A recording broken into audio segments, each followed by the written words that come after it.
আসুন আসুন ম্যাডাম, আসুন বসুন। বাহ, থামস আপ। ডাক্তার ম্যাডাম দেখুন। হ্যাঁ হ্যাঁ।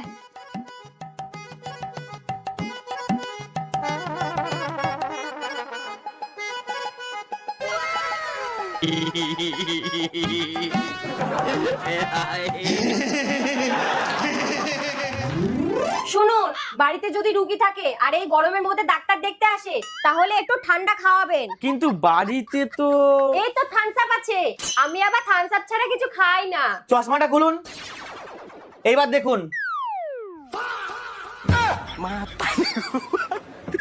বাড়িতে এটা ছাড়া আর কিছু নেই। এইবার পেশেন্ট দেখুন।